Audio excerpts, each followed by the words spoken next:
నుంచి అంటే ఒప్పందాన్ని రద్దు చేసుకోవాలని చెప్పేసి డిమాండ్ చేస్తారు. ఎవరు ఇప్పుడు వాళ్ళ ప్రభుత్వంలో ఉన్నప్పుడు వాళ్ళు చేసిన ఒప్పందాలు చాలా ఉన్నాయి. వాటి వివరాలన్నీ నేను ఇస్తా.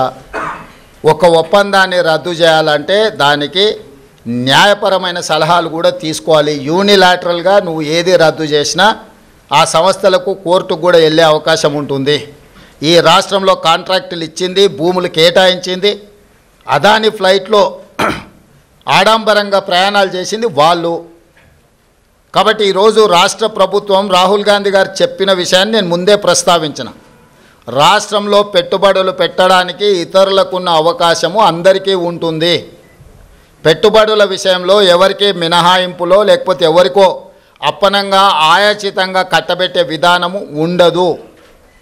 ఒక పక్కన రాష్ట్రానికి పెట్టుబడులు రావడం లేదని మాట్లాడతారు, ఇంకొక పక్కన పెట్టుబడులు వస్తే వాటిని రద్దు చేయండి అంటున్నారు. అసలు మీ విధానం ఏందో ముందు బయటికి రాండి. గతంలో మీరు ఇచ్చిన నేషనల్ హైవేస్ కావచ్చు, లేకపోతే డేటా సెంటర్లు కావచ్చు, ఇతర ఆర్మీ రిలేటెడ్ సంస్థలు ప్రారంభించడానికి మీరు కేటాయించిన భూముల మీద మీ మీద ఏమైనా కేసులు పెట్టాలా? అదానితో మీరు చేసుకున్న ఒప్పందాలను రద్దు చేయాల్సి వస్తే మీరు చేసుకున్న వాటిని మీ మీద కేసులు కూడా పెట్టాల్సి వస్తుంది.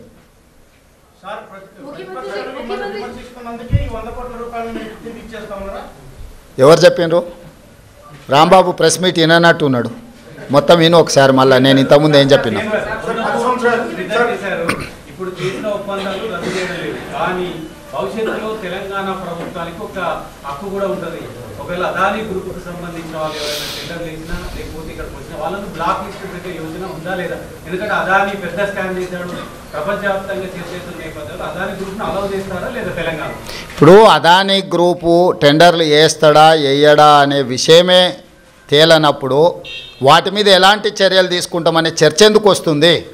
టెండర్లు పిలిచినప్పుడు వాళ్ళు భాగస్వామ్యం చేసినప్పుడు ఆ ప్రభుత్వాన్ని ఇతర ప్రాంతాలలో బ్లాక్ లిస్ట్ ఒకవేళ చేసి ఉంటే ఏ నిబంధనల మేరకు ప్రభుత్వం చర్యలు తీసుకోవాలో ప్రభుత్వం ఆ నిబంధనల మేరకు చర్యలు తీసుకుంటుంది.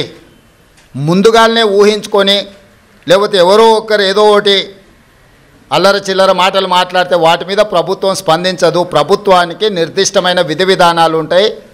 ఆ నిర్దిష్టమైన విధి విధానాలకు లోబడి మాత్రమే ప్రభుత్వం చర్యలు చేపడుతుంది. 10 సంవత్సరాలు మేము అదానిని